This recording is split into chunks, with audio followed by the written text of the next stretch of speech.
Sunil, thanks a lot for your kind words. You and I have been friends for a long time now. I'm also among friends, whether it's Sanjay, Singhania, Rekha, and others. Thank you very much for this kind invitation to address you on this important topical issue.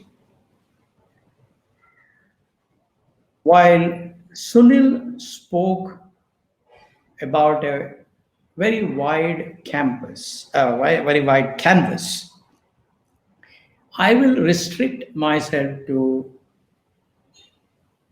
a small part of that canvas, which is corporate governance, particularly in listed companies.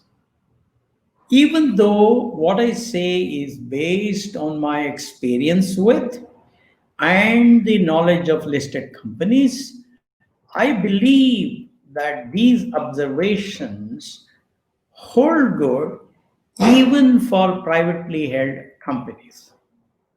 The economic reforms of 1991 influenced the listed companies in India in three major ways. First, India welcomed a large number of global institutional investors.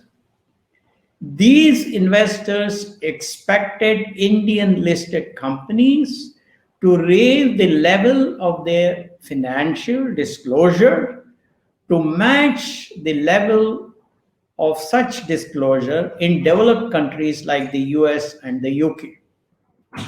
Second, by abolishing the office of the controller of capital issues, the central government made listing on the Indian stock exchanges an attractive proposition for entrepreneurs.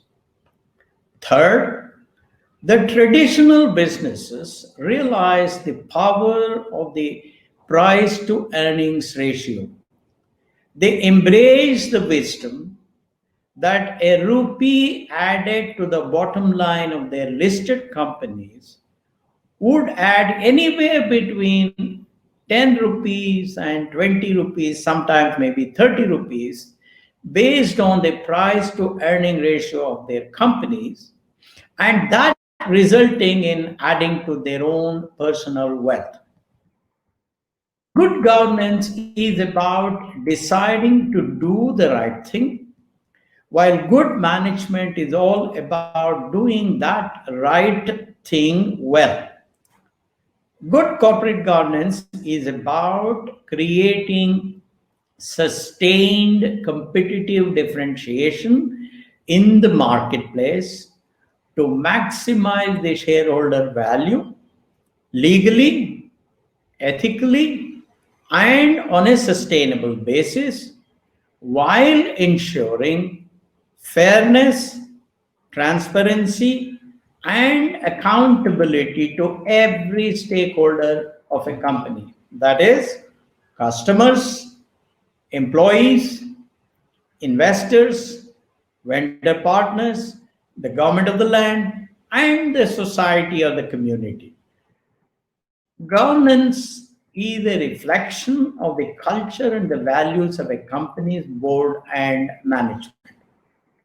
Good governance in a company enhances the confidence, trust, and enthusiasm of its stakeholders. Thanks to SEBI, corporate governance levels in India have improved considerably in the last 3 decades.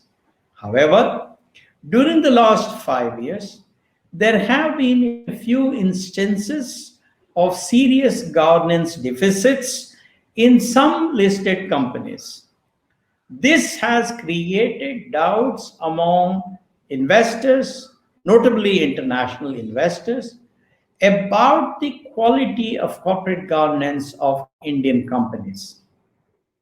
The primary functions of a corporate board include ensuring a robust quality growth of both the top line and the bottom line of the company, protecting and enhancing the reputation of the company in every action that the company takes, reviewing, critiquing, and improving the strategy presented by the management, setting clear key performance indices for the CXOs, that is the CEO, the COO, the CFO, etc., and other officers of the company, recommending a fair and performance-based compensation to the CXOs and other officers of the company after consulting key knowledgeable shareholders,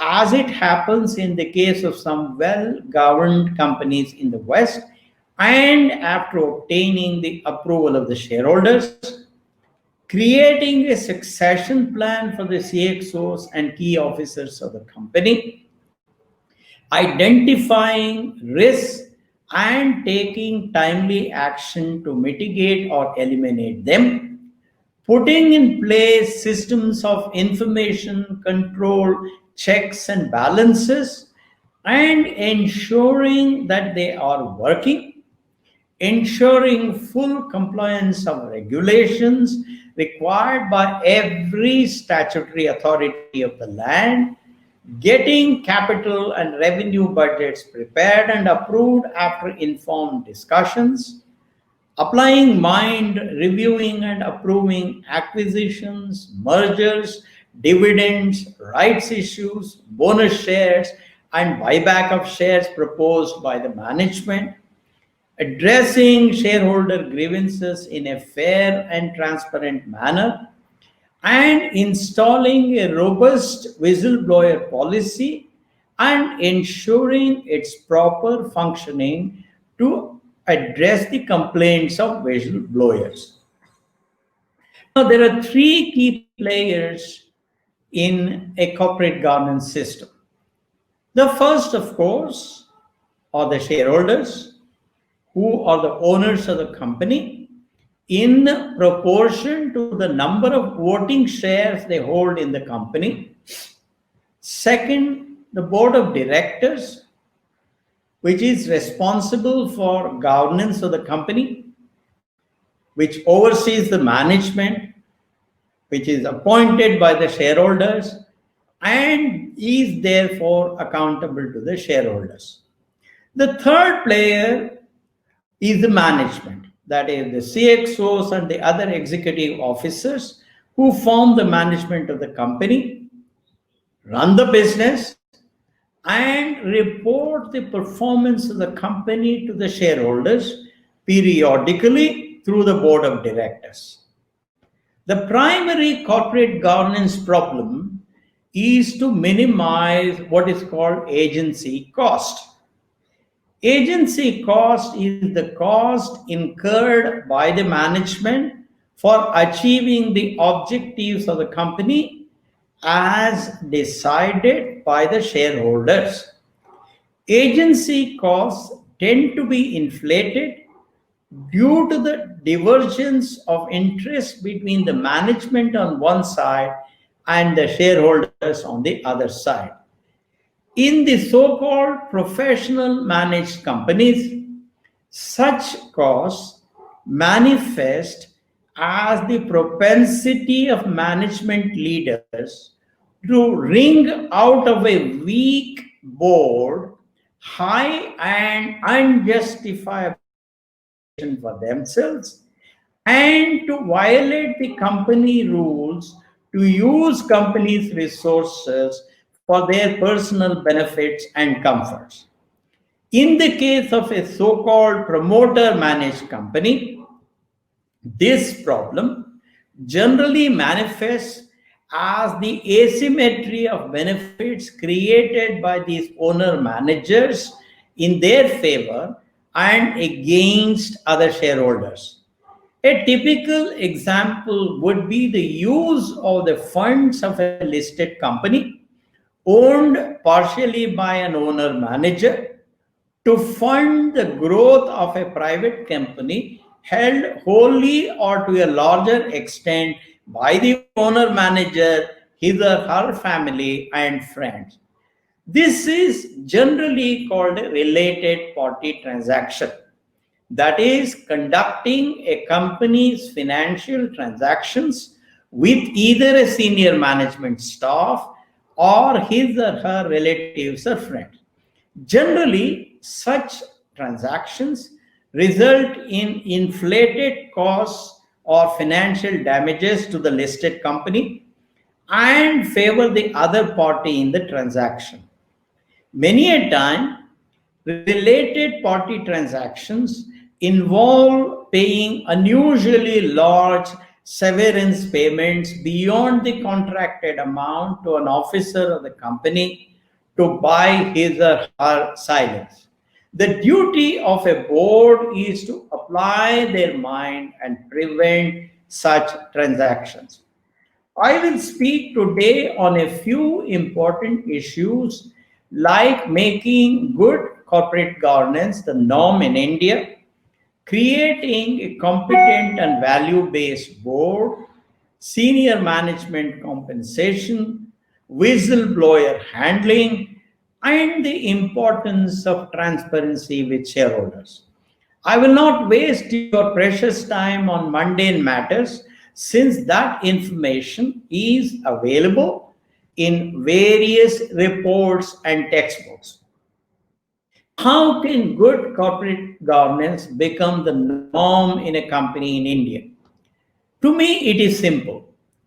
We have to create a climate of opinion that respect is more important than wealth and power.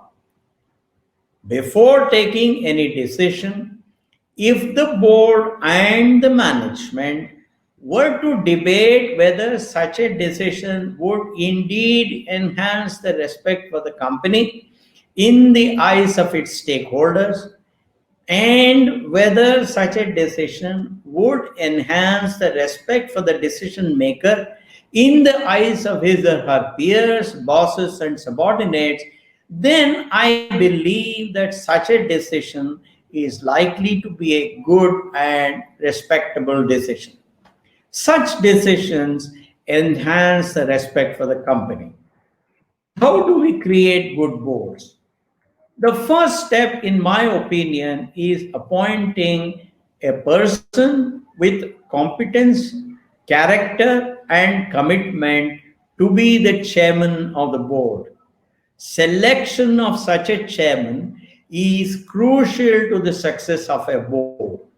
A board that performs well for a long period under a competent and respected chairman can go astray when led by a morally weak and incompetent chairman. The next step is to bring in a set of accomplished, confident, value based, and independent minded people with self respect and self esteem as board members. In addition, it is a good idea for the board members to be selected based on their expertise in corporate functions like strategy, acquisitions, finance, sales, manufacturing, technology, R&D, and human resources. These people may be taken through a robust training and certification program on board governance and committee responsibilities. The business specific part of the program is generally held by the officers of the corporation. The board governance part of the training may be held by external specialists. Every year, there should be a peer evaluation of each member of the board. This exercise is generally handled by the chairman of the nominations committee. The parameters used for such an evaluation are in the realm of board governance of that committee. The chairman of the board then sits with each board member, discusses his or her evaluation, and suggests remedies and improvements. The chairman's performance review is handled by the lead independent director. Managerial remuneration should be based on three important principles. First, a fair multiple of the compensation of the lowest level employee in the company. Full transparency on details of such compensation to shareholders. And third, accountability by linking the variable part of the compensation with the long-term company performance. In some well-run global corporations, the compensation issue is discussed with a few top shareholders before deciding. Then it is placed before the shareholders for their approval at the AGM or at an EGM.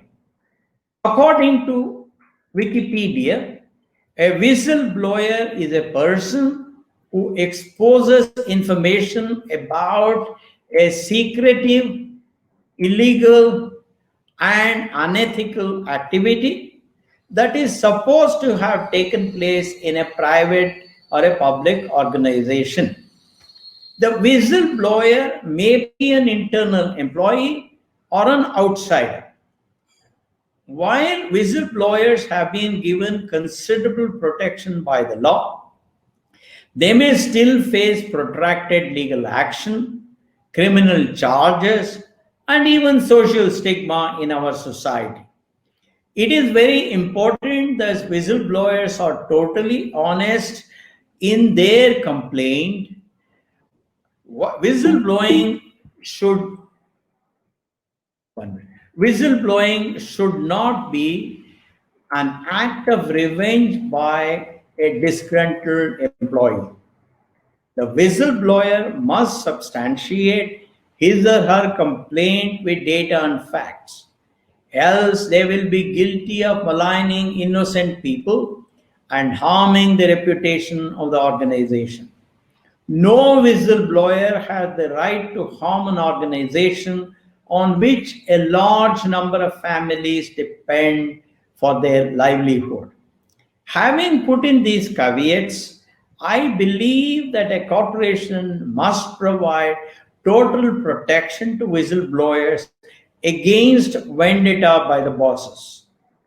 How should boards address such a complaint?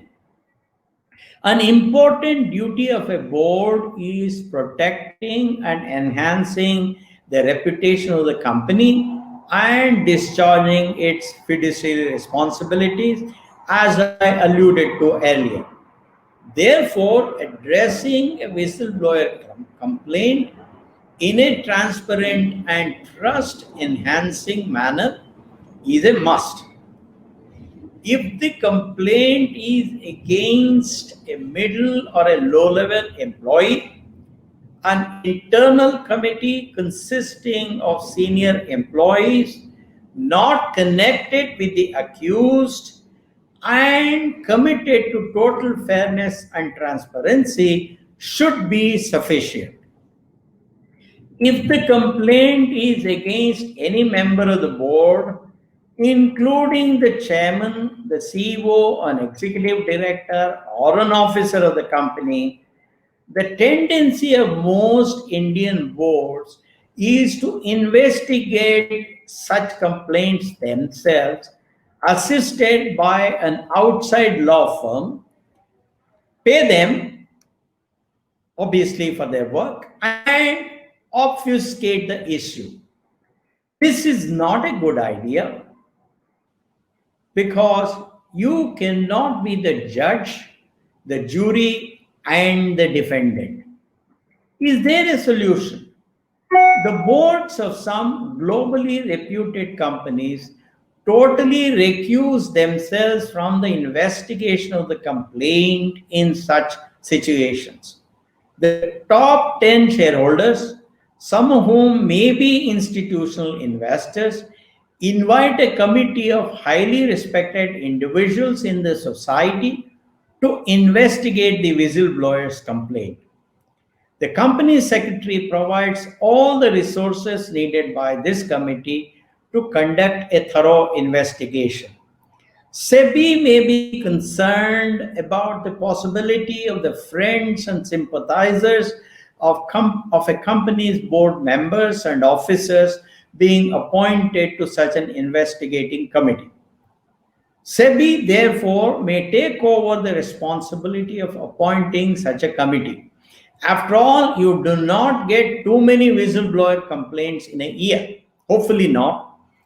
If the investigation concludes that the board and the officers of the company did not perform their fiduciary duties and contributed to a governance deficit, either by omission or by commission, then the investigating committee recommends to the shareholders that a penalty must be paid by the entire board and the concerned officers.